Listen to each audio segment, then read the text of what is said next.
السلام علیکم ورحمۃ اللہ وبرکاتہ. کیا حال ہے آپ کا؟ الحمد للہ. نحمده ونصلی علی رسولہ الکریم. اما بعد فاعوذ باللہ من الشیطان الرجیم. بسم اللہ الرحمن الرحیم. رب اشرح لی صدری ویسر لی امری واحلل عقدۃ من لسانی یفقہوا قولی. سیدہ ہند بنت اثاثہ رضی اللہ عنہا، ان کا نام ہند، والد کا نام اثاثہ بن مطلب ہے. ان کا سلسلہ نسب کچھ یوں ہے: ہند بنت اثاثہ بن عباد بن مطلب بن عبد مناف بن قصی. اور ان کی والدہ ام مستح تھی. ام مستح کو کون جانتا ہے آپ میں سے؟ کون تھی؟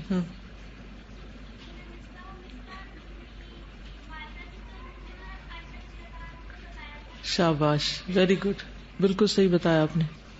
تو ان کی والدہ جو تھی ام مستح تھی، یعنی ام مستح کی بیٹی تھی ہند، اور ان کے بھائی تھے مستح بن اساسہ، جو ان لوگوں میں شامل ہو گئے تھے جنہوں نے حضرت عائشہ رضی اللہ تعالی عنہا پر الزام لگایا تھا، بہتان لگایا تھا. ہند نے اسلام قبول کیا اور رسول اللہ صلی اللہ علیہ وسلم سے بیعت بھی کی، اور رسول اللہ صلی اللہ علیہ وسلم نے انہیں اور ان کے بھائی کو 30 وسق طعام دیا، یعنی کھانا دیا. ان کی شادی ابو جندم نامی شخص کے ساتھ ہوئی اور اس سے ریتا نے جنم لیا. ہند نے مکہ معظمہ میں اسلام قبول کیا اور نبی کریم صلی اللہ علیہ وسلم کے دست مبارک پر بیعت کی اور قریش کی جانب سے اپنے حصے کی تکالیف برداشت کی. قریش دائرہ اسلام میں داخل ہونے والوں کو دردناک سزائیں دیا کرتے تھے. سیدہ ہند بڑی ذہین و فتین خاتون تھی. ان کا شمار سرزمین عرب کی مشہور و معروف شاعرہ خواتین میں ہوتا ہے. ان کے اشعار فصاحت و بلاغت سے آراستہ ہوتے ہیں. ہند نے اسلام قبول کرنے کے بعد اپنی ذات اور شاعری کو دین کی نصرت کے لیے وقف کر دیا. وہ مسلمانوں کو دفاع اور شہداء کے کارناموں کو اجاگر کرنے کے لیے اشعار کہتی. انہوں نے جنگ بدر میں سب سے پہلے جام شہادت نوش کرنے والے جلیل القدر صحابی سیدنا عبیدہ بن حارث کے حق میں مرثیہ کہا. یہ مرثیہ انہوں نے اسلام قبول کرنے سے پہلے کہا تھا، لیکن دوسری طرف یہ کہتے ہیں کہ انہوں نے مکہ میں اسلام قبول کیا. تاریخی طور پر شاید کچھ فرق ہے. بہرحال انہوں نے اپنی شاعری سے اسلام کو فائدہ پہنچایا. جنگ احد میں ہند بنت عتبہ اور مشرکین کی چند دیگر خواتین اپنے مردوں کے ساتھ ان کی حوصلہ افزائی کے لیے میدان میں نکلی. یعنی اس دور میں بھی خواتین کا ایک خاص کردار رہا ہے. مشرکین کی خواتین مکہ سے چلی مدینہ اپنے مردوں کا حوصلہ بڑھانے اور انہیں کھانا پکانے میں مدد دینے اور دیگر کاموں میں، تاکہ وہ دلجوئی سے لڑ سکیں. اور ادھر سے سیدہ ہند بنت اساسہ اور بعض مسلمانوں کی خواتین بھی زخمیوں کے علاج، معالجے اور پیاسوں کو پانی پلانے کے لیے میدان جنگ میں نکلی. ہند بنت عتبہ نے بلند آواز میں درج ذیل اشعار کہے: نحن جزینا کم بیوم بدر والحرب بعد الحرب ذات سعر ما کان من عتبۃ لی من صبر ولا اخی و امہ و بکری شقیت وحشی غلیل صدری فشکر وحشی علی عمری حتی ترم عازمی فی قبری. یہ کون سی ہند ہیں جنہوں نے یہ شعر کہے؟ ہند بنت عتبہ. یہ کون تھی؟ ابو سفیان کی بیوی. شابش، گڈ. تو اس نے یہ شعر پڑھے تھے کہ ہم نے تم سے جنگ بدر کا بدلہ لے لیا ہے. لڑائی کے بعد لڑائی شعلہ جوالہ بنی. مجھے اپنے والد عتبہ، اپنے بھائی اور چچا کے اس جنگ میں قتل ہونے پر صبر نہیں آ رہا. آج میرے دل کو چین آ گیا اور میں نے اپنی نظر پوری کر لی، اور وحشی بن حرب نے میرا دل خشک کر دیا. میں وحشی کی عمر بھر کے لیے شکر گزار ہوں، یہاں تک کہ میری قبر میں ہڈیاں بوسیدہ ہو جائیں، پھر بھی میری طرف سے اس کا شکریہ. یعنی وحشی نے ہند کے کہنے پر حضرت حمزہ کو شہید کیا تھا. مدرجہ بالا اشعار ابو سفیان کی بیوی ہند بنت عتبہ نے اس وقت کہے جب بہت سے مسلمان جوان مرد جام شہادت نوش کر کے زمین پر گر گئے تھے. شہداء میں سب سے نمایاں رسول اللہ صلی اللہ علیہ وسلم کے چچا سیدنا حمزہ بن عبد المطلب تھے. جب سیدہ ہند بنت اساسہ نے ہند بن عتبہ کے حسد، بغض اور کینے سے آراستہ اشعار سنے تو اس نے جواب میں جرأت و شجاعت سے آراستہ اشعار برجستہ کہے: خزیت فی بدر وبعد بدر یا بنت وقاء عظیم الکفر سبحک اللہ غداة الفجر الہاشمیین الطوال الزہری بکل قطاع حسام یفری حمزۃ لیسی وعلی سقری ادرام شیب و ابو کی غدری فخذبا منہ سواح النحر وندرک السوء فشر نظری. بیسیکلی اس کے ایگزیکٹ ترجمہ تو مجھے نہیں ملا کہیں سے، لیکن مفہوم یہی بنتا ہے، خزیت فی بدر و بعد بدری، تم بدر میں رسوا ہوئے اور بدر کے بعد بھی رسوا ہوئے. اور پھر ان کے باپ کا تانا دے کر کہتی ہے کہ جس نے بڑے کفر کا ارتکاب کیا. اور پھر یہ ہے کہ حضرت حمزہ جو ہیں وہ میرے شیر ہیں، لئیس کا مطلب ہوتا ہے شیر، اور علی جو ہیں وہ باز ہیں. اور پھر تمہارے والد نے دھوکہ کیا اور تمہاری جو نظر تھی وہ بدترین نظر تھی. یہ مفہوم ہے اشعار کا، لیکن ایگزیکٹ مطلب نہیں ہے، کیونکہ شعروں کے خاص کانٹیکس میں ترجمہ ہوتا ہے تو وہ اتنا آسان نہیں ہوتا کہ صرف انسان ڈکشنری کی مدد سے ترجمہ کر لے. لیکن مفہوم یہ ہے کہ انہوں نے شعر کا جواب شعر میں دیا. اب آپ دیکھیے کہ اسلام پر جس قسم کا حملہ ہوتا ہے جواب بھی اسی قسم سے دیا جاتا ہے، اور وہی بھرپور جواب ہوتا ہے. اور اس کے لیے انسان کے اندر ٹیلنٹ اور اس کا صحیح استعمال آنا ضروری ہے. جب مسلمان حبیب کبریا سیدنا محمد مصطفیٰ صلی اللہ علیہ وسلم کی وفات پا جانے کی وجہ سے غم و اندوہ اور گھبراہٹ و پریشانی میں مبتلا ہوئے تو ہند بنت اساسہ نے یہ مرثیہ کہا. جنگ احد میں ایسا ہوا تھا نا کہ نبی صلی اللہ علیہ وسلم کی وفات کی خبر مشہور ہو گئی تھی. اشاب ذوابتی و اذل رکنی بکاؤک فاطم المیت فقیدا فآتیت العطاء فلم تقدر واحزقت الولائد والعبیدا وکنت ملادنا فی کل لزب اذا ہبت شامیۃ برودا رسول اللہ فارقنا وکنا نرجی ان یکون لنا خلودا افاطم فاصبری فلقد اصابت رزیبتک البہائم والنجودا واہل البر والابحار ترا فلم تخطی مصیبته وحیدا وکان الخیر یصبح فی ذرأہ سعید الجذ قد ولد السعودا. اس میں وہ حضرت فاطمہ کو خطاب کر کے کہتی ہیں کہ یہ صرف آپ کا غم نہیں ہے، ہمارا غم بھی ہے. اور پھر یہ ہے کہ رسول اللہ صلی اللہ علیہ وسلم ہم سے جدا ہو گئے ہیں اور ہم سمجھتے تھے کہ وہ شاید ہمیشہ ہمارے ساتھ رہیں گے، تو تم صبر کرو کیونکہ یہ غم جو ہے یہ سب کا غم ہے. اللہ سبحانہ وتعالی ہند بنت اساسہ پر اپنی رحمت کی برکھا برسائے. وہ ایک صدق کے دل رکھنے والی مومنہ خاتون تھی اور دائی اجل کو لبیک کہتی ہوئی جنت الفردوس میں جا مقیم ہوئی. یہ جملہ آخری درست نہیں ہے، کیونکہ کسی کے بارے میں بھی یہ نہیں کہا جا سکتا کہ فلاں جنتی ہے یا جنت میں پہنچ گیا ہے. اللہ تعالیٰ رائٹر کی بخشش کرے. اس کو آپ درست کر لیجئے کہ بہرحال ہر کوئی اپنی زندگی کا ایک وقت پورا کر کے دنیا سے رخصت ہو جاتا ہے. ان کے بارے میں خاص طور پر ان کی والدہ کا جو کردار ہے ام مستح کا، اس کو تھوڑا سا ذکر کر دیتے ہیں. ان کی والدہ جو تھی ان کا نام ریتا تھا اور ام مستح کے نام سے مشہور تھی. اور پھر ان کی شادی جب ہوئی اساسہ سے تو ان سے بدری صحابی مستح اور ہند بنت اساسہ پیدا ہوئے. مستح نے اسلام قبول کیا اور اسی طرح ہند نے بھی اسلام قبول کیا اور بہت اچھی مسلمان بنی. اور اہل افک کے ساتھ مل کر حضرت عائشہ کے بارے میں جو کچھ انہوں نے کہا، ماں ہوتے ہوئے بھی انہوں نے بہت سخت نوٹس لیا اور کسی قسم کی رعایت نہیں کی. اور وہ مشہور واقعہ ہے جس میں آتا ہے حضرت عائشہ کہتی ہے کہ مدینہ پہنچ کر میں بیمار پڑ گئی اور 1 مہینے تک بیمار رہی، جس غزوے سے واپسی پر آپ پر الزام لگا تھا. اس عرصے میں لوگوں میں تہمت لگانے والوں کی باتوں کا برابر چرچا رہا، لیکن مجھے ان باتوں کا کوئی احساس بھی نہ تھا. صرف ایک معاملے سے مجھے شبہ ہوتا تھا کہ میں اپنی بیماری میں رسول اللہ صلی اللہ علیہ وسلم کی طرف سے لطف و محبت کا اظہار نہیں دیکھتی تھی، جو پہلی بیماریوں کے دنوں میں دیکھ چکی تھی. نبی صلی اللہ علیہ وسلم اندر تشریف لاتے، سلام کر کے اتنا پوچھ لیتے کہ کیا حال ہے، پھر واپس چلے جاتے.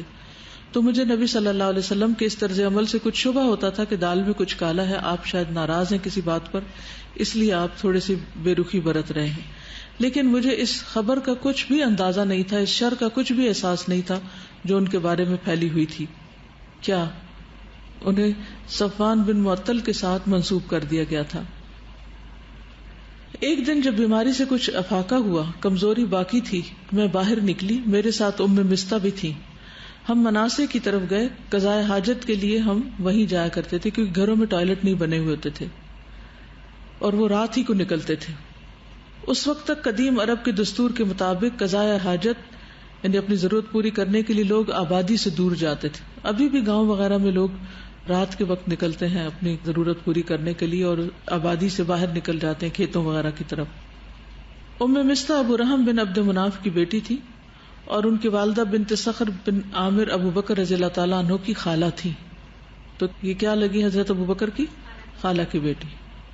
بہرحال کہتی ہیں کہ قضاء حاجت کے بعد جب ہم گھر واپس آنے لگے تو مستہ کا پاؤں ان کی چادر میں الجھ کر پھسل گیا، یعنی سلپ ہوئی. اس پر ان کی زبان سے نکلا مستہ برباد ہو. میں نے کہا آپ نے بہت بری بات کی ہے، آپ ایک ایسے شخص کو برا کہہ رہی ہیں جنہوں نے غزوہ بدر میں شرکت کی ہے. یعنی وہ حضرت عائشہ پر الزام لگانے والے تھے. ابھی ان کو پتہ نہیں تھا، لیکن مومن کا طریقہ کیا ہوتا ہے کہ اگر کوئی کسی کے بارے میں بھول کر بھی کوئی بری بات کہے تو فوراً دفاع کرے. یہ اخلاق اور یہ کردار بہت ہی یونیک ہے. کہنے لگی کہ آپ اس شخص کو برا کہہ رہی ہیں جس نے غزوہ بدر میں شرکت کی. انہوں نے کہا واہ، اس کی باتیں تم نے نہیں سنی. میں نے پوچھا کیا باتیں؟ پھر انہوں نے تہمت لگانے والوں کی باتیں بتائیں. تو اس سے حضرت عائشہ رضی اللہ تعالیٰ عنہ کو سارا قصہ سمجھ آ گیا. لیکن حیرت ہوتی ہے کہ اتنے دن بیمار ہیں، حضور صلی اللہ علیہ وسلم بھی سب باتیں سن چکے ہیں، ان کی جو سوکنے ہیں وہ بھی سب باتیں سن چکی ہیں، مدینہ کی اور عورتوں کو بھی باتیں پہنچی، لیکن کوئی حضرت عائشہ سے ذکر تک نہیں کرتا. اچھا ہمارا حال کیا ہوتا ہے؟ اگر ذرا سی کوئی کسی کے بارے میں بات کہہ دے تو فوراً جا کے پہنچا دیتے ہیں. یہ چغل خوری جو ہے، لگائی بجائی کرنا، ادھر کی بات ادھر، ادھر کی ادھر، اور پھر بعض اوقات صحیح کانٹیکس میں بھی نہیں کرتے، اس کا صحیح مفہوم بھی بیان نہیں کرتے، اور بلا وجہ لوگوں کے درمیان لڑائی جھگڑا پیدا کر دیتے ہیں. اور قبر کا عذاب جہاں پیشاب کے چینٹوں کی وجہ سے ہوتا ہے، وہاں دوسری چیز چغل خوری کی وجہ سے بھی ہوتا ہے. لہٰذا یہ بات انتہائی بری ہے. مثلاً کسی نے آپ سے کسی کے بارے میں کچھ پوچھا کہ وہ ایسا ہے کہ نہیں، تو اب آپ کا کیا کام بنتا ہے کہ جا کے جس کے بارے میں پوچھا اس کو بتائیں کہ تمہارے بارے میں فلاں یہ پوچھ رہا تھا. یہ کیا ہوگا؟ یہ صریحاً چغلی ہوگی. جب کوئی آپ کو اعتماد میں لے کر کوئی بات پوچھتا ہے تو وہ بس آپ کے اور پوچھنے والے کے درمیان ہی ہوتی ہے، اسے دوسرے شخص تک نہیں پہنچایا جاتا. بہت سے تعلقات کی خرابی جو ہے وہ اسی بنا پر ہوتی ہے، زبان کی غلط استعمال کی بنا پر. تو بہرحال حضرت عائشہ کو کچھ بھی خبر نہیں. جب انہیں پتہ چلا تو اس کے بعد اللہ سبحانہ وتعالیٰ نے ان کی برات میں آیات نازل کی جو قیامت تک پڑھی جائیں گی. اور حضرت مستہ کے بارے میں پھر کیا ہوا؟ حضرت مستہ جو تھے وہ 34 ہجری تک زندہ رہے ہیں، 65 سال کی عمر میں فوت ہوئے ہیں. حضرت ابو بکر رضی اللہ تعالیٰ عنہ ان کی مدد کیا کرتے تھے کیونکہ یہ مہاجرین میں سے تھے اور ان کے حالات اچھے نہیں تھے. تو جب حضرت ابو بکر کو حضرت عائشہ کی برات کے بارے میں آیات سننے کو ملی تو انہوں نے فوراً کہا کہ مستہ بن اساسہ کے اخراجات میں اب بند کر دوں گا، یعنی میں ان پہ خرچ نہیں کروں گا. تو اللہ سبحانہ وتعالیٰ نے فوراً یہ آیت نازل کی وَلَا يَأْتَلِ أُولُو الْفَضْلِ مِنْكُمْ إِلَىٰ، یعنی آخر تک، غفور الرحیم تک، کہ جن کو اللہ نے فضل عطا کر رکھا ہے، یعنی مالدار ہیں، وہ ایسی بات کی قسم نہ کھائیں کہ وہ غریب مہاجر رشتہ دار پر خرچ نہیں کریں گے. انہیں چاہیے کہ وہ معاف کر دیں. الا تحبون ان یغفر اللہ لکم، کیا تم نہیں چاہتے کہ اللہ تعالیٰ تمہیں معاف فرما دے؟ تو بہرحال حضرت ابوبکر صدیق نے کہا اللہ کی قسم مجھے پسند ہے کہ اللہ مجھے معاف کر دے. تو وہ مستح کو جو کچھ دیا کرتے تھے اسے پھر دینے لگے، اور ایک روایت میں آتا ہے اس سے دگنا دینے لگے، اور کہا اللہ کی قسم آج کے بعد میں یہ بند نہیں کروں گا. یعنی انسانوں سے غلطیاں ہو جاتی ہیں، تعلقات میں کمی بیشی ہو جاتی ہے، لیکن آپس کے تعلقات کی خرابی نہیں ہونی چاہیے. یعنی آپس میں دلوں کا پھٹنا جو ہے یہ سب سے بدترین چیز ہے. اور یہ ہے اسلام کا کام، دین کا کام کرنے والوں کا اخلاق اور کردار، کہ وہ دوسرے کی غلطی پر پردہ ڈالتے ہیں. اور اللہ سبحانہ وتعالیٰ کیا چاہتے ہیں؟ یعنی حضرت ابوبکر قدرتی بات ہے کہ ان کی بیٹی پر الزام لگا تھا اور بہت بڑی بات تھی اور بہت دل توڑنے والی بات تھی، لیکن اس کے باوجود اللہ تعالیٰ نے کیا چاہا کہ ان کو معاف کر دیا جائے. کیوں معاف کرنے کو کہا؟ کیونکہ ان کی قربانیاں تھیں، انہوں نے جنگ بدر میں حصہ لیا تھا. تو ایک شخص جس نے دین کا کچھ بھی کام کیا ہو، اس سے اگر کوئی غلطی ہو جاتی ہے تو اس خدمت کی بنا پر اس کو معاف کر دیا جانا چاہیے اور اس کے بارے میں دل اچھا کر لینا چاہیے. کیونکہ ہم میں سے کون ہے جو غلطی نہیں کرتا؟ ہر ایک سے غلطیاں ہوتی ہیں. لیکن اگر آپس میں دین والوں میں پھوٹ پڑ جائے تو اس کا نقصان کیا ہوتا ہے؟ دشمن فائدہ اٹھاتا ہے، دین کا کام رک جاتا ہے، دین کے کام میں برکت نہیں ہوتی. تو فرقہ واریت اور باہمی جھگڑے اور چغلی کرنا اور غیبت کرنا اور ایک دوسرے کے خلاف محاذ آرائی قائم کرنا، یہ کسی مسلمان کے شایان شان نہیں ہوتا. چلیے اس سے آپ نے جو کچھ سیکھا حضرت ہند بنت اساسہ کے بارے میں، آپ میں سے کوئی کچھ کہنا چاہے؟ پھر انشاءاللہ اگلی سٹوری پڑھیں گے. جی السلام علیکم استاذ. وعلیکم السلام.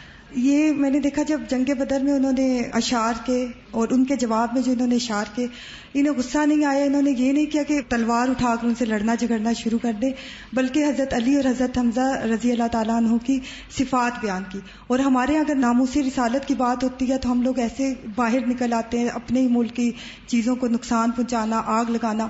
ہمیں چاہیے کہ ہم سنت کو عام کریں. نبی پاک صلی اللہ علیہ وآلہ وسلم کے جتنی بھی ان کی خوبیاں تھیں، وہ صفات تھیں، ان کو عام کریں، انہیں پہنچائیں کہ وہ کیسے تھے اور کس طرح سے. السلام علیکم استاذ. جیسے ہم نے پہلے حضرت قتیلہ کا بھی پڑھا تھا کہ ان کا بھی یہ تھا کہ اپنی سکلز جو ہیں وہ اسلام کی خدمت کے لیے ڈائریکٹ کی تھی. تو اسی طرح اگر ہم دیکھیں کہ ہم جو وومن ہیں 53% ہیں کمیونٹی کا پارٹ، تو اگر ہم لوگ اپنی ساری سکلز اسلام کی خاطر یوٹیلائز کریں یا پھر اس کے پروپیگیشن میں یوز کریں تو بہت زیادہ فائدہ پہنچ سکتا ہے. بالکل. اور آپس کے جھگڑوں اور فسادات کا نقصان یہ ہوتا ہے کہ انرجی لگتی ہے نا، یعنی طاقت لگتی ہے. تو اپنی انرجیز کو پازیٹیولی چینلائز کرنا بھی بہت ضروری ہوتا ہے، کیونکہ آپ ایک وقت میں ایک ہی کام کر سکتے ہیں نا، یا منفی کر سکتے ہیں یا مثبت کر سکتے ہیں. تو جب آپ مثبت کام نہیں کرتے اور منفی میں لگ جاتے ہیں تو پھر آپ کے وقت اور صلاحیتیں اور انرجی ضائع ہوتی ہے. جی السلام علیکم. استاد جیسے آپ نے بات کی نا کہ دین والوں کی کچھ قربانی کو دیکھ کر ان کو معاف کر دینا چاہیے، لیکن ہم لوگ کیا کرتے ہیں کہ دین والے اگر کچھ نہ کچھ انہوں نے کچھ ایسا بھی پڑھ لیا ہے، اگر ان سے کچھ تھوڑی سی بھی غلطی ہوتی ہے تو ہم یہ کہتے ہیں کہ دین والے ایسے کریں تو ہم کیوں کریں. ہم اس بات کو لے کر وہ عمل بھی کرنا چھوڑ دیتے ہیں اور دین والوں کو ایسے دیکھتے ہیں کہ بالکل پرفیکٹ بن جائیں اور بالکل جیسے فرشتے بن جائیں. تو ہم نے ایسا نہیں کرنا، ان کو دیکھنا چاہیے وہ بھی انسان ہے، ان سے بھی کوئی غلطی ہو سکتی ہے. بالکل. یعنی جہاں جنگ بدر میں انہوں نے قربانی کی، اور جنگ بدر کی جو شرکت ہے وہ ایک بہت مشکل مرحلہ تھا. یعنی مسلمان بہت تھوڑے تھے، پہلی جنگ تھی، یعنی یوں لگتا تھا جیسے سب ختم ہو جائے گا. نبی صلی اللہ علیہ وسلم کس طرح فریادیں کر رہے تھے اللہ تعالیٰ سے اور کس طرح دعائیں کر رہے تھے، تو اس سے اندازہ ہوتا ہے کہ حالات کتنے تنگ تھے. تو اس جنگ میں جن لوگوں نے حصہ لیا، اللہ سبحانہ وتعالیٰ نے جھانک کر ان کے بارے میں فرمایا کہ یہ جو بھی کرے میں نے ان کو بخش دیا. تو کس طرح جب ان سے غلطی ہوئی، انسان تھے نا، پھسل کے غلطی ہو گئی، جب غلطی ہوئی تو کس طرح ان کو معاف کرنے کو کہا گیا. غلطی چھوٹی نہیں تھی، بہت بڑی تھی. نبی صلی اللہ علیہ وسلم کے گھرانے پر ایک داغ لگا تھا اور ایک پورے مہینہ پورا مدینہ جو تھا وہ ڈسٹرب رہا تھا. مسلمانوں کے اندر شدید قسم کی بے چینی پیدا ہو گئی تھی، اور خود حضرت عائشہ اور ان کے والدین جو تھے وہ سخت پریشان تھے.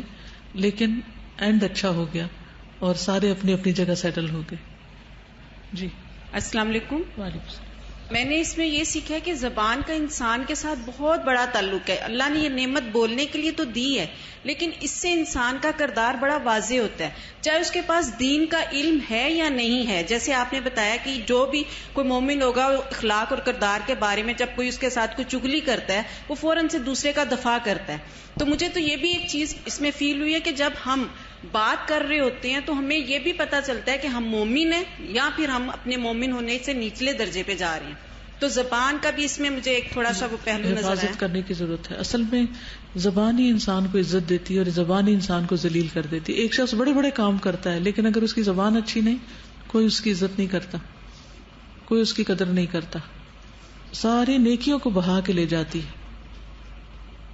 جی استاذہ یہ ہند بنت اثاثہ کے جو ماشاء اللہ اشعار ہیں، میں یہ دیکھ رہی تھی کتنے زبردست لینگویج اور اس کا وزن، اور ایسے محسوس ہوتا ہے کہ واقعی بہت زیادہ سمجھدار خاتون تھی. اور پھر یہ کہ گھبراہٹ اور پریشانی کے وقت اشعار کہہ رہی ہیں، یعنی عام حالات برجستہ، یعنی اسی وقت کے جس وقت سنے ہیں اسی وقت، یعنی کہ اسی وقت جیسے نزول ہوا ہے اور فوراً بول دیے. یعنی اگر آپ کے اندر سکلز ہیں، آپ تیار ہیں، آپ سال ہا سال کی محنت کیے ہوئے ہیں، تو پھر بعض اوقات کام کرنے کا موقع ایک چھوٹا سا آئے گا، اپرچونٹی چھوٹی سی ہوگی لیکن اس میں آپ بہت کچھ کما جائیں گے. اور اگر آپ نے اپنے سکلز کو انہانس نہیں کیا ہوا، تیاری نہیں کی ہوئی، تو جس وقت ضرورت ہوگی آپ کی اس وقت آپ کھوٹا سکہ اور کھنڈی چھری ثابت ہوں گے، پھر آپ کچھ کر نہیں سکیں گے. استاذہ ایک اور بات کہ جو تمام صحابہ اور صحابیات کا نا اسلام کے لیے بہت یعنی سینسٹیو وہ تھے اور انسٹنٹ ریئیکشن ہوتا تھا. خوشی بھی یعنی اسلام کو کامیابی ملی تو انسٹنٹ وہ خوشی کا برملا اظہار ہوتا تھا، اور اسی طرح کوئی وہ کرتے تھے تو فوراً دفاع کرتے. نہیں یہ نہیں ہے ہر چیز میں سبقت لے جانے سبقت لے جانے، دفاع میں جلدی کی، اس میں آپ دیکھیں اشعار میں جلدی کی، اور کتنا سچا ان کا ایمان تھا نا. بالکل جی، عورت ہوتے ہوئے اپنے اعصاب پہ قابو رکھا. اگر وہ اپنے غصے میں آ جاتی تو ادھر ادھر کی فالتو باتیں تو بہت بول جاتی، لیکن وہ شعر نہ کہہ پاتی جو تاریخ کا ایک حصہ بن گئے. کیونکہ جب ہم بعض اوقات غصے میں ہوتے ہیں تو الٹی سیدھی باتیں کر جاتے ہیں جس کا فائدہ کچھ بھی نہیں ہوتا، الٹا نقصان ہی نکلتا. میں مستہ کی بارے میں بات کرنا چاہ رہی تھی کہ عموماً کیا ہوتا ہے کہ جب بچے غلطی کرتے ہیں نا تو جو مائیں ہوتی کور کرنے کی کوشش کرتی ہیں. لیکن انہوں نے اپنے بچے کی غلطی کو بتایا کہ اس نے یہ غلطی کی ہے. تو ہمارے لیے یہ سبق ہے کہ اگر بچے غلطی کرتے تو ان کو یہ نہیں کہ ہم کور کرنے کی کوشش کریں، تبھی اصلاح ہوتی ہے. بہت اچھا پوائنٹ. چلیے اگلی کہانی بھی پڑھ لیتے ہیں. سیدہ تمازر بنت اسبغ رضی اللہ عنہا نیک دل سچائی کے خوگر کی بیوی حضرت عبد الرحمن بن عوف کی بیوی تھی. نام تمازر، والد کا نام اسبغ بن عمرو بن ثعلبہ ہے. اسبغ بنو کلب کا سردار تھا، عیسائی تھا. کون تھا؟ عیسائی تھا. جب رسول اللہ صلی اللہ علیہ وسلم نے دومت الجندل کی طرف لشکر بھیجنے کا ارادہ کیا تو سیدنا عبد الرحمن بن عوف کو اپنے پاس بلایا.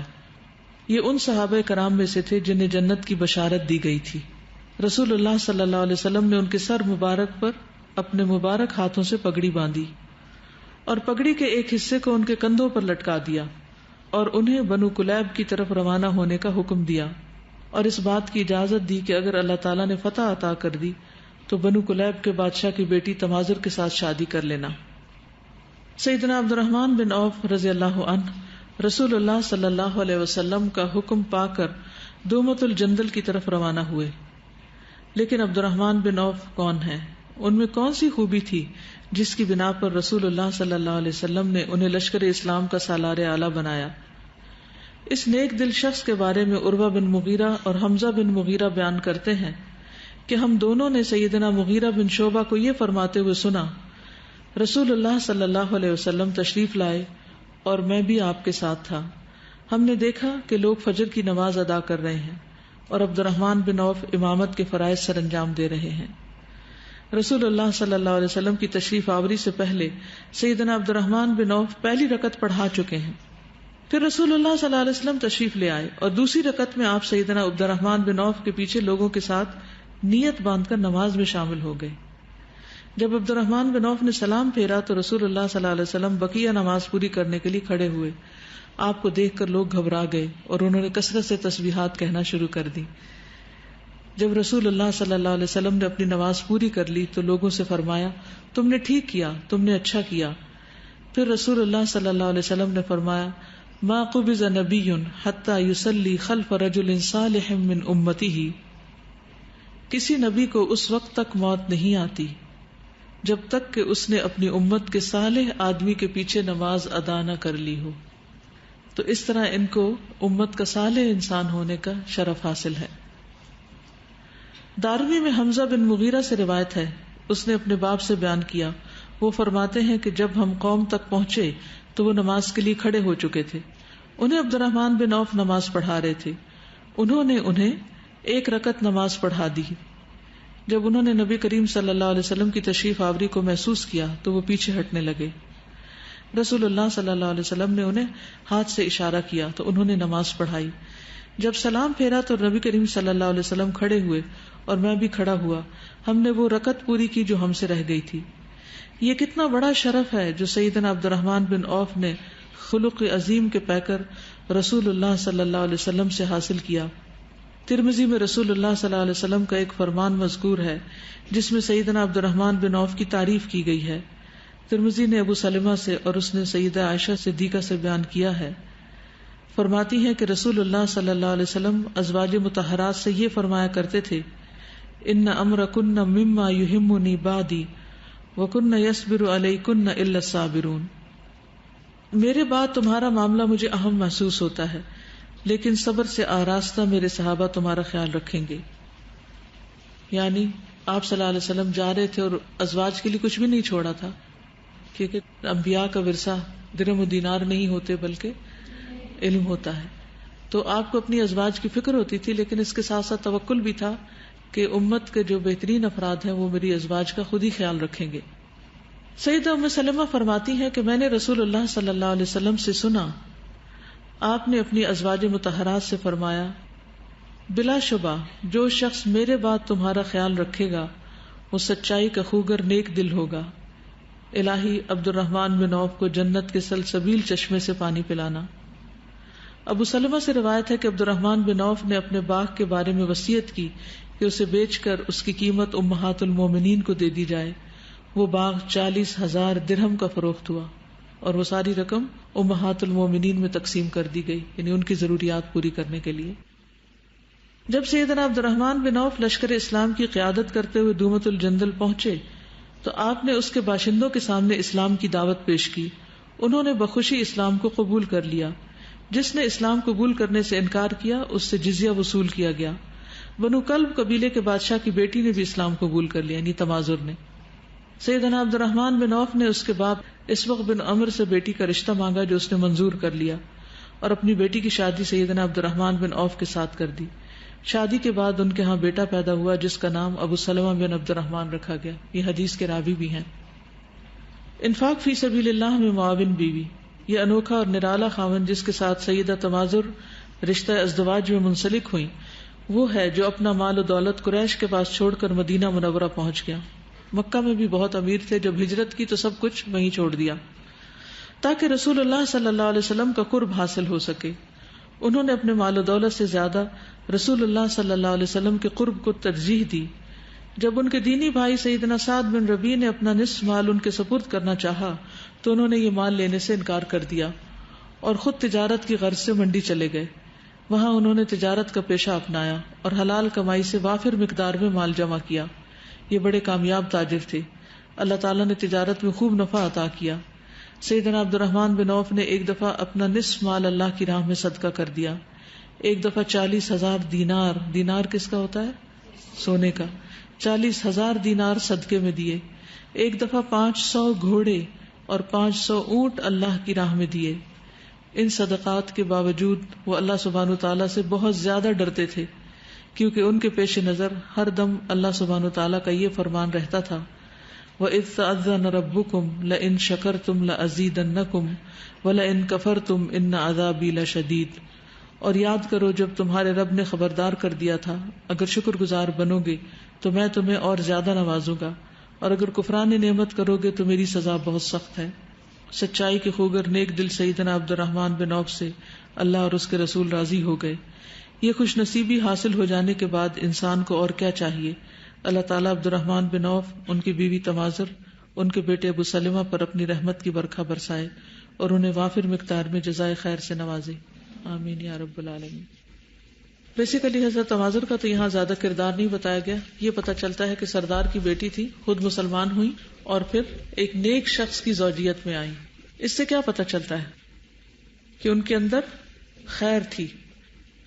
اور ادھر سے حضور صلی اللہ علیہ وسلم نے بھی حضرت عبد الرحمن کو کہا تھا کہ اگر فتح نصیب ہو جائے تو تم بنو کلب قبیلے کے سردار کی بیٹی سے نکاح کر لینا۔ عبد الرحمن بن عوف کے کردار سے کیا بات سیکھی آپ نے؟ چند باتیں اور بھی آپ سے کروں گی، لیکن ابھی تک جو پڑھا ہے اس سے کیا چیز سمجھ میں آتی؟ انہوں نے جو کچھ خرچ کیا تھا اللہ کی راہ میں، کیا کیا کیا تھا؟ سونا، چاندی، گھوڑے، اونٹ، سب کچھ، اور اس کے باوجود بھی اللہ سے ڈرتے تھے۔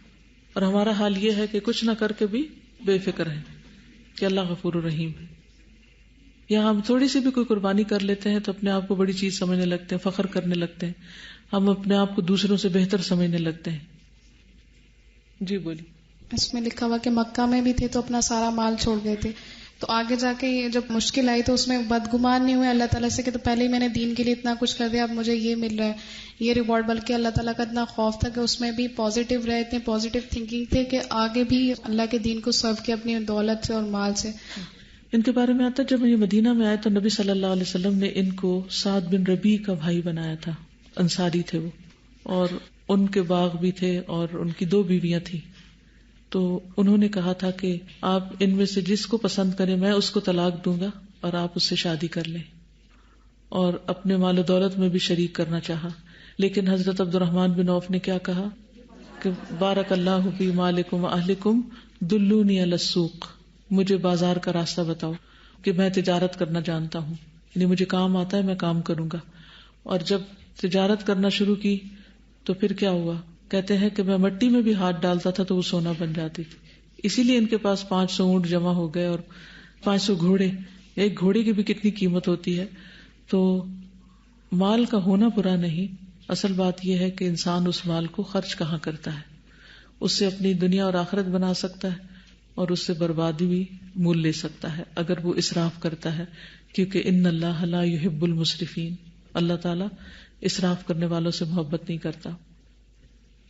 ایک دفعہ حضرت خالد بن ولید اور ان کے درمیان کچھ جھگڑا ہو گیا، اور انسان ہے آپس میں کچھ اونچ نیچ ہو ہی جاتی ہے. تو خالد نے عبد الرحمن کو کچھ برا بھلا کہہ دیا. تو رسول اللہ صلی اللہ علیہ وسلم نے فرمایا، میرے کسی صحابی کو برا نہ کہو، کیونکہ تم میں سے کوئی آدمی اگر احد پہاڑ کے برابر بھی سونا خرچ کرے تو میرے صحابی کے 2 مد یا آدھے مد کا مقابلہ بھی نہیں کر سکتا.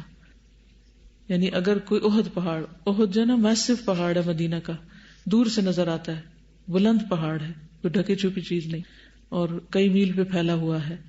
یعنی آج اگر تم میں سے کوئی احد پہاڑ برابر بھی سونا خرچ کرے، اتنا بھی صدقہ کر دے، تو جو میرے صحابہ مشکل وقت میں خرچ کر چکے ہیں اس کا 1 مد یا آدھا مد بھی نہیں.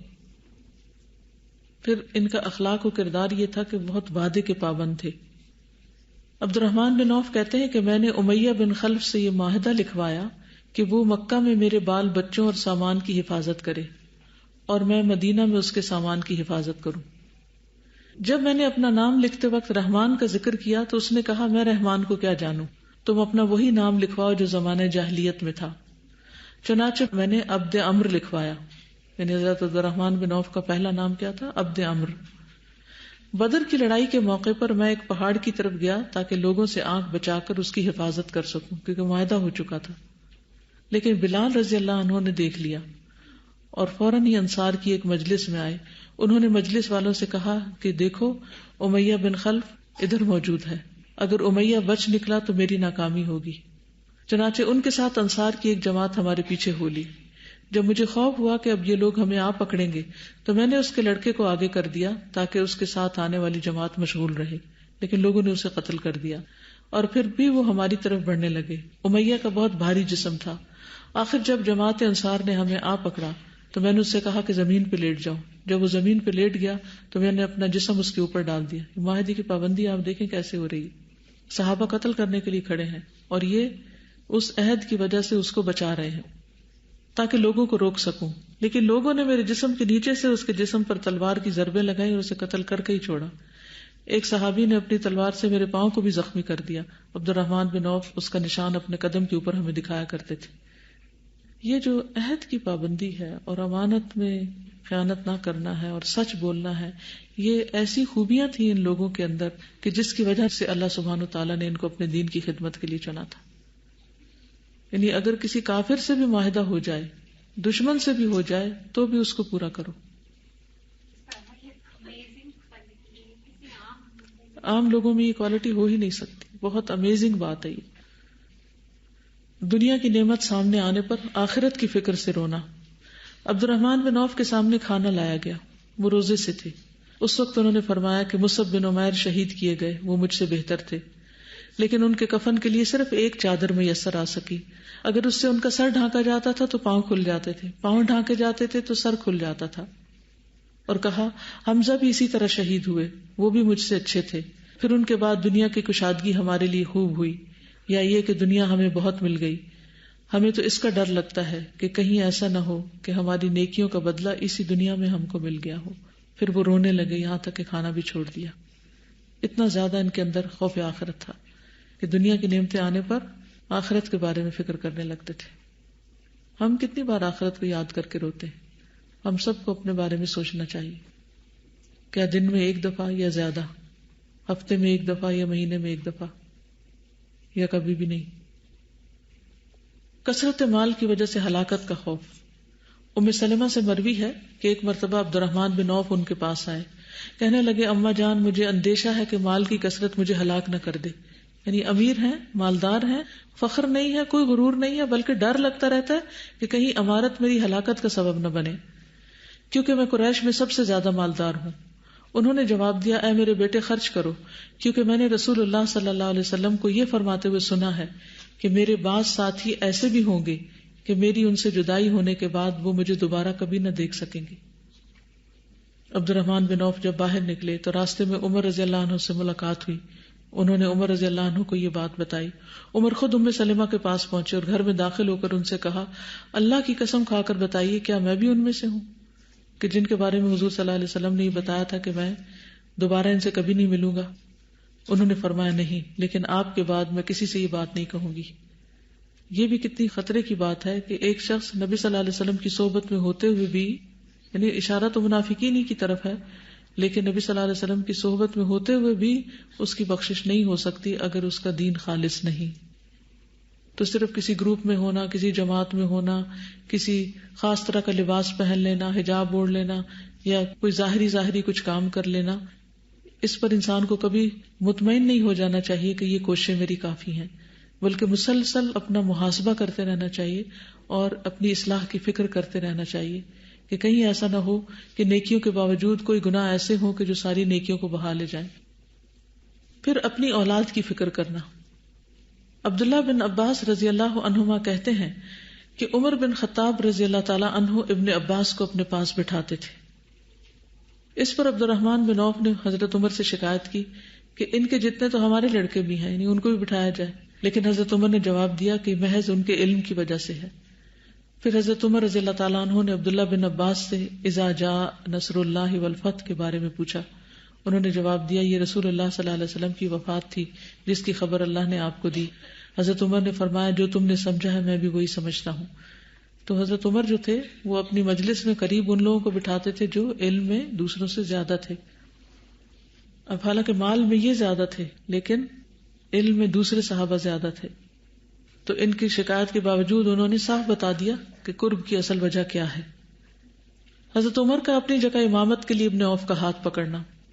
حضرت عمر رضی اللہ تعالیٰ عنہ پر جب حملہ کیا گیا تو حضرت عمر نے عبد الرحمن بن عوف کا ہاتھ پکڑ کر انہیں آگے بڑھا دیا کہ تم نماز پڑھاؤ، کیونکہ وہ تو یعنی کہ انڈر اٹیک تھے تو پڑھا نہیں سکتے تھے.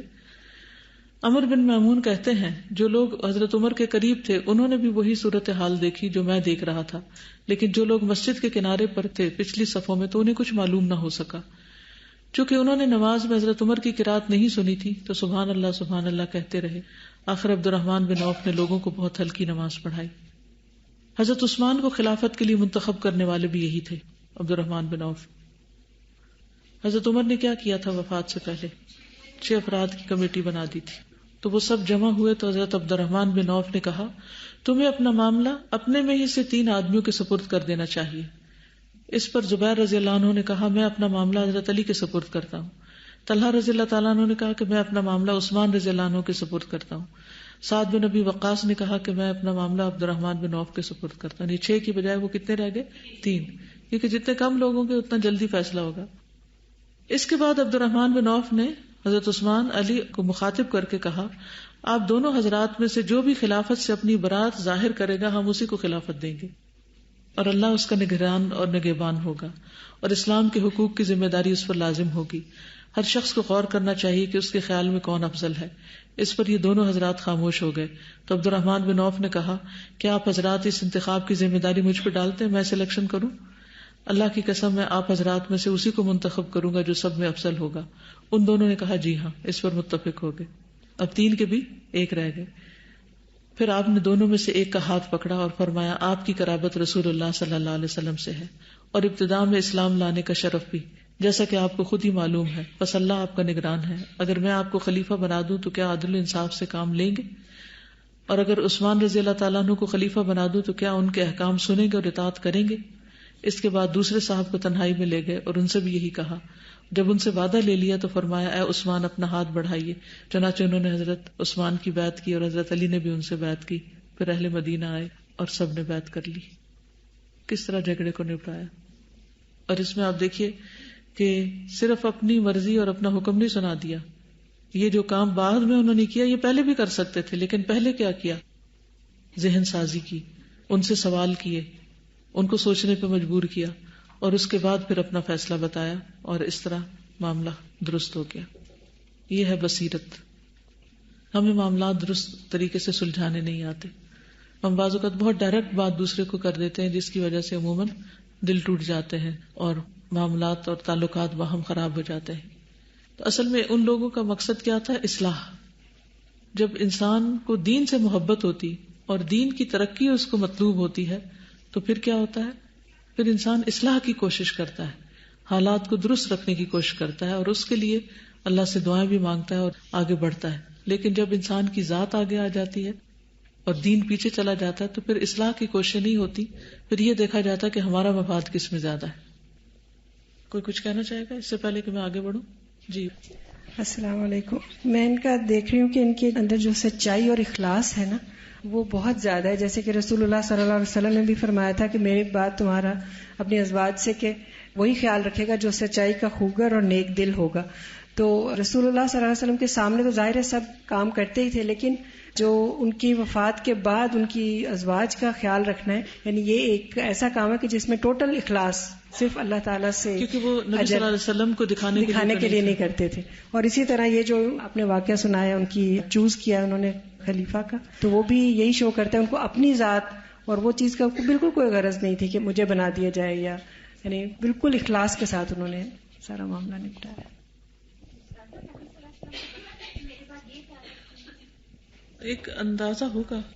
دیکھیں ایسا نہیں ہوتا کہ بہت سی باتیں غیب سے تعلق رکھتی ہیں. لوگوں کے جو طریقے ہوتے ہیں یا ان کے جو معاملے ہوتے ہیں ان کو بھی سامنے رکھ کے انسان پریڈکٹ کر سکتا ہے کہ کون کس کا کتنا خیر خواہ ہے. السلام علیکم. اساتذہ جس طرح اس میں ہم لوگوں نے پڑھا ہے کہ عبد الرحمن بن عوف نے اتنا صدقہ کیا تھا اور اس سے پہلے جو تھے ابو بکر انہوں نے اتنا احسان کیا تھا مصطفیٰ پہ. تو آج جو ہم لوگ ہیں اگر ہم لوگ کسی کے اوپر احسان کرتے ہیں تو اس کے بعد اگر ہم لوگ جتلا دیتے ہیں تو ہم سے وہ اس کا اجر لے لیا جاتا ہے.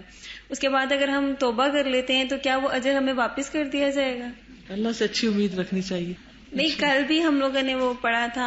جی اس میں یہ ہے کہ قرآن مجید میں یہ آتا ہے کہ فَإِنَّهُ يَتُوبُ إِلَى اللَّهِ مَتَابًا اور فَأُولَٰئِكَ يُبَدِّلُ اللَّهُ سَيِّئَاتِهِمْ حَسَنَاتٍ کہ اللہ تعالیٰ ان کی برائیوں کو بھلائیوں سے بدل دے گا. جب انسان سچی توبہ کر لیتا ہے تو انسان کی غلطی کو امید ہے کہ بھلائی سے بدل دیا جائے گا اور اس کو واپس ریسٹور کر دیا جائے گا، انڈو کر دیا جائے گا. نبی صلی اللہ علیہ وسلم سے تعلق. حضرت عمر رضی اللہ تعالیٰ عنہ نے وفات سے قبل فرمایا میں اس امر خلافت کا ان چند صحابہ سے زیادہ کسی اور کو مستحق نہیں سمجھتا جن سے رسول اللہ صلی اللہ علیہ وسلم اپنی وفات تک راضی رہے. وہ میرے بعد جسے بھی خلیفہ بنائے خلیفہ وہی ہوگا، اور تمہارے لیے ضروری ہے کہ تم اپنے خلیفہ کی باتیں توجہ سے سنو اور اس کی اطاعت کرو. آپ نے اس موقع پر عثمان، علی، طلحہ، زبیر، عبد الرحمن بن عوف اور سعد بن ابی وقاص کے نام لیے کہ یہ وہ لوگ ہیں جن سے آپ آخر تک راضی رہے، خوش رہے. امہات کا خیال رکھنے والے. ام بکر بنت مسفر کہتی ہیں ایک مرتبہ عبد الرحمن بن عوف نے اپنی ایک زمین عثمان بن عفان کے ہاتھ 40,000 دینار میں فروخت کر دی اور اس کو بنو زہرہ کے فقراء اور مہاجرین اور امہات المومنین میں تقسیم کر دیا. مسفر کہتے ہیں کہ میں عائشہ رضی اللہ تعالیٰ عنہ کے پاس اس کا حصہ لے کر گیا. انہوں نے پوچھا یہ کس نے بھیجا ہے؟ میں نے کہا عبد الرحمن بن عوف نے.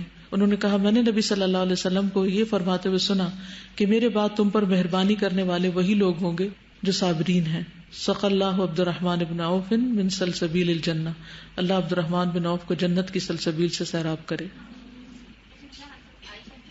جی حضرت عائشہ نے بولا. حضرت عمر نے اپنے آخری حج کے موقع پر نبی صلی اللہ علیہ وسلم کی بیویوں کو حج کرنے کی اجازت دی. ان کے ساتھ عثمان بن عفان اور عبد الرحمن بن عوف کو بھیجا گروپ میں. یہ نبی صلی اللہ علیہ وسلم کے گھر والوں کے معاملات پر نظر رکھتے تھے اور ان کی ضروریات پوری کیا کرتے تھے اور اسی وجہ سے ان کو حج میں بھی ساتھ بھیجا گیا. یہ نبی صلی اللہ علیہ وسلم کو قبر میں اتارنے والوں میں سے بھی تھے. ابو مرحب سے روایت ہے کہ عبد الرحمن بن عوف رضی اللہ عنہ نبی صلی اللہ علیہ وسلم کی قبر میں اترے تھے.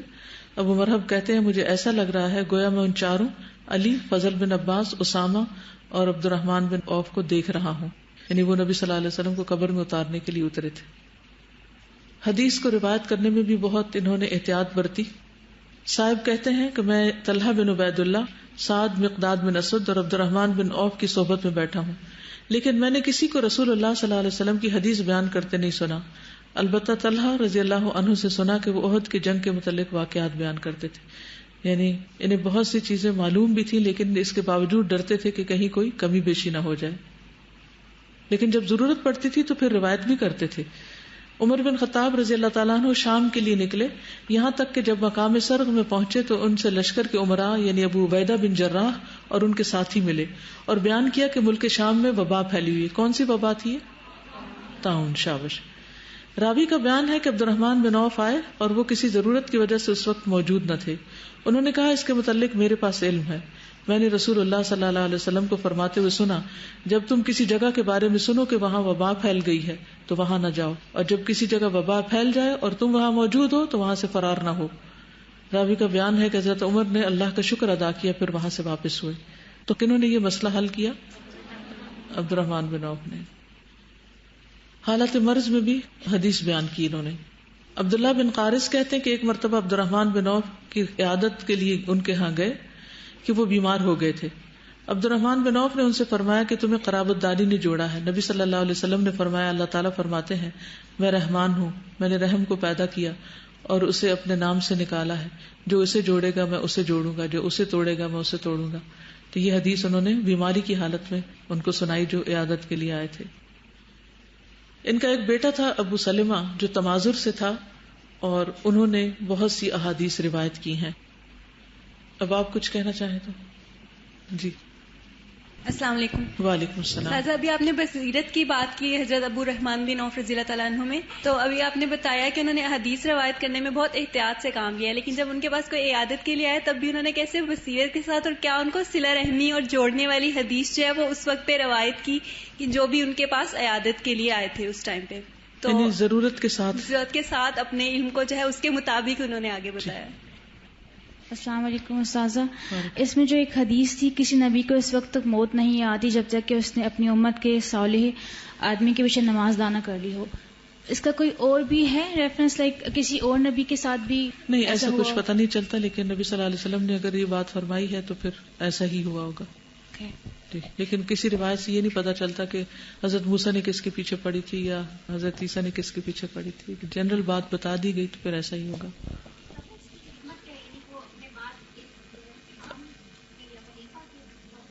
یعنی نبی کا مقام سب سے بڑا ہوتا ہے، لیکن نبی اس بات میں عار محسوس نہیں کرتا کہ وہ اپنے سے چھوٹے کے پیچھے نماز پڑھ لیں. ٹھیک ہے جی. میں نماز کے حوالے سے کہنا چاہتی ہوں کہ حضرت عیسیٰ علیہ السلام کی وفات نہیں ہوئی ہے. جب وہ آئیں گے تو وہ امام مہدی کے پیچھے نماز پڑھیں گے، تو اس کے بعد وفات ہوگی. تو ویری گڈ، بہت اچھا. جی استاذہ، یہاں پہ ان کی کمٹمنٹ کی بات کی گئی تھی نا کہ بہت کمیٹڈ پرسن تھے، تو دیکھا جائے تو بینگ اے بزنس مین بھی بہت زیادہ سکسیسفل تھے. اور بزنس میں ہوتا ہی ہے کہ آپ کمٹمنٹ کے بہت اسٹرانگ ہیں، پکے ہیں، تو آپ سکسیسفل ہوتے ہیں.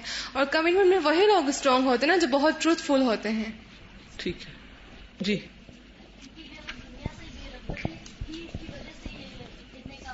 جی ہاں، یعنی مالدار ہونے کے باوجود دنیا سے بہت ساری بے رغبتی تھی. اللہ تعالیٰ ہمیں بھی ان جیسا اخلاق اور کردار عطا کرے. وآخر دعوانا ان الحمد للہ رب العالمین. سبحانک اللہم وبحمدک، اشہد ان لا الہ الا انت، استغفرک واتوب الیک. السلام علیکم ورحمۃ اللہ وبرکاتہ.